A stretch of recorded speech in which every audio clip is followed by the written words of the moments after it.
hey, I'm a good person. Oh no, you're not good. None is good but God. Okay. I don't go from that direction with it. Listen, take pointers, take notes. The first thing I do is I say, okay, so how do you know the difference between good, evil, right, wrong, Mm-hmm. right? How do you know what your moral standard is? Where's that come from? Okay. Right. So in understanding where morality comes from, we can start to understand the mind of God and where he and who he is and who he says he is and what he directs of us. And we don't even have to open the Bible to figure that out. Right. That's true, so, that's true.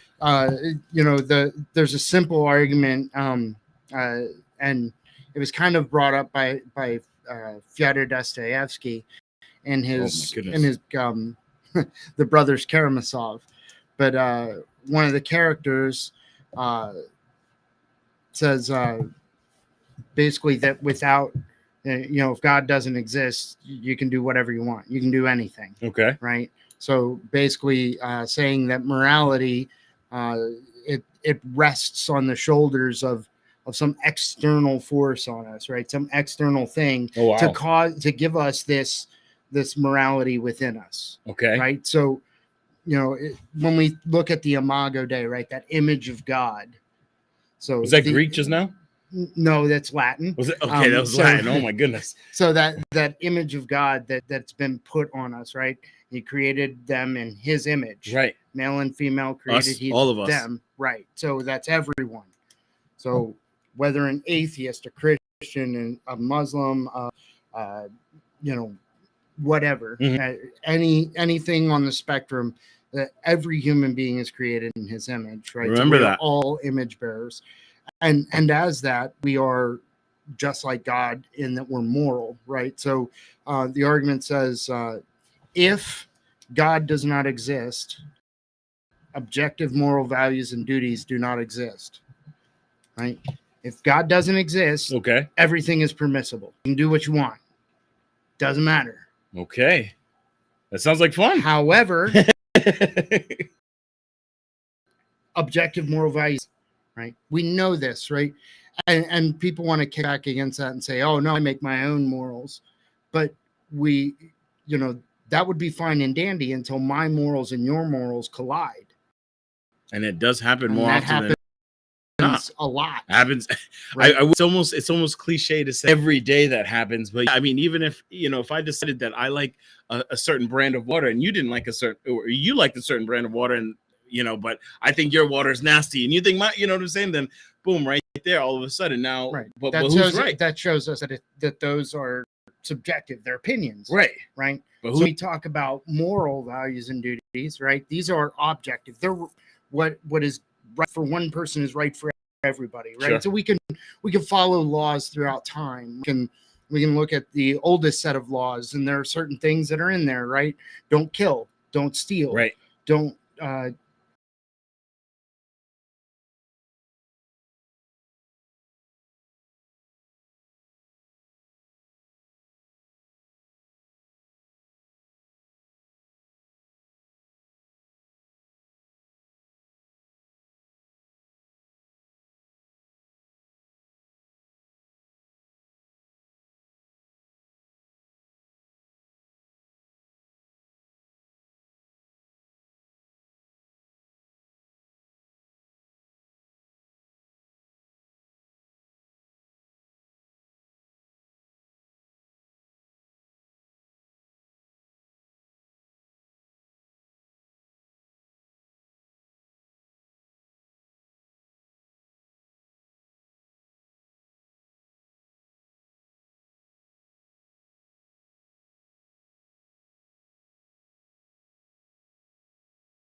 definite right and a definite wrong, we now have to accept the conclusion, right? Which is that if objective moral values and duties do exist, therefore God exists, right? So by this God, we're referring more of a God of the philosophers, right? Something external to us that's pushing down on us, but it shows us that God, this external force pushing down on us, must be a moral being. Okay. So it shows us that God is perfectly moral, right? So in 1 John 4, right, John is writing to believers, and God is love. Amen. Right. Amen. And if God is love, we can know that he is indeed objectively moral. Okay. And in being so, we get this picture of who God is. So you're saying that it doesn't necessarily just, so that's the beginning. It doesn't necessarily mean that's the Christian. It just means that if God exists, because he exists because objective morality exists, and if objective morality exists, that means that God exists, right? So that doesn't necessarily mean that it's a Christian God, but it's worth looking into. Yes. Okay. Yes. So all this is saying is that a God exists, right? Not necessarily a Christian God, not necessarily doesn't mean that Jesus certainly rose from the dead. Okay. But it says that an all moral God exists. That is what that says. Okay. The one who drives morality, who can call things good, evil, because he is good. Okay. And anything that is not of him is obviously bad or sinful, right, or just misses the mark. Right. It misses the mark of being his. What was that? 1 John 4? 4, starting at verse 7. It says, "Dear friends, let us love one another, for love comes from God. Everyone who loves has God. Whoever does not love does not know God, because God is love. And this is how God showed his love among us. He sent his one and only Son into the world that we might live through him." Right? Amen. That Amen. goes back then to John 3:16, right?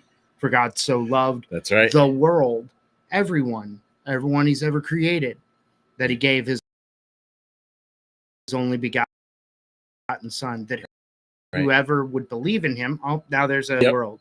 Those who believe in him would not die, but have everlasting life. That's kind of the way people say I'm a good person. You have to steal that goodness, right? Right. You have to say I'm good from the Bible, from a deity, from an external source, because you can't define goodness in and of yourself. That's true. That's true, because we will have differing opinions, and I think that's an excellent point. I've had I grew up with siblings, and so more often than not we had differing opinions. But who was right? Well, I was right because I was the oldest. And that's the end of that. I remember that. And that's the end of that. Yeah. And that's the end of that. I was right because I was oldest. Because I'm the oldest. That's right. Wait, you're the oldest, right? I am. Oh, that's awesome. Okay, we're in a room full of the oldest. I love that. Our producer is also the oldest. Nice. Okay, so really quick, let me just say, so the caveat to, it's so much a caveat, but just hear me out, right? As Matt just explained, right? That was obviously kind of long and longer winded, and we understand, right? We understand that if you only have 30 seconds with somebody, there's no way that you'll be able to break all that down, and more often than not, if someone is not going to give you the time to be able to, they're only speaking out of anger, they're only speaking out of maybe being hurt by the church, they're only speaking out of their emotions and their feelings. Right. And if they're truly looking for an answer, then they will spend the time, even if they're running late, and obviously we got to respect people's time, because we respect people's time. We got not a problem with that. Right. But in respect people's time, they will go out of their way to hear the answer and to receive what it is because really what it is. And we have to remember, right, people, just as Matt explained, and he wrote a book, and just as I, talk to my coworkers and people that I come in contact with, it's all out of, it's not my love, because my love runs dry, runs short, and you know what, I get impatient, but when I operate in the love of the Lord, I can spend the time. If that person is time, so don't feel rushed, right, to get all that what Matt said. And if you got to run it back and hit play and let him talk, then do that too. Go ahead. Were you gonna say something? Yeah. No, so good. Yeah. So go ahead and don't let your emotions be fixated on the response that, I forgot how it was said. There was another another guy that I know who just talks about feelings in such an eloquent way. Basically, don't let your feelings be the reason why somebody might not receive, a certain way. The Lord has his perfect will, and he's still going to get his message out there. But don't be like friction, towards somebody who might have friction towards you,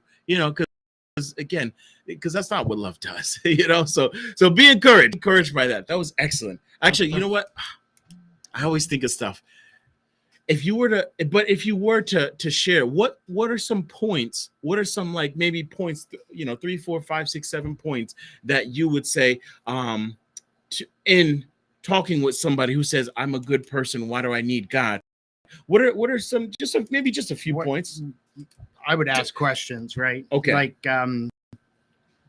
what is good? Okay, so challenge their faith. Where is good? Where does goodness come from? Okay. Things like that. Like, where does goodness come from?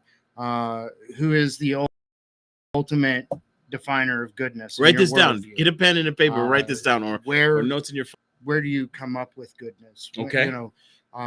What defines goodness? Mm-hmm. Right. Why does my goodness like trump yours, or why? Why doesn't, would that be, or vice versa? Yeah. Right? Why does your goodness and trump then, my goodness? Certain answers that come up all the time are like, oh, well, because it allows for human flourishing. Well, what says that's a good thing, right? What defines goodness? That's right. Really the question is what defines good, right? If we don't have an ultimate definition, right, a definition that everybody can agree with, mm-hmm. that because it's one it's put on us. All of this is put on us and in us. We understand, what goodness is because we can understand that there's something behind it, right? That's pushing it to us, right? Whereas, with a worldview where I can be my own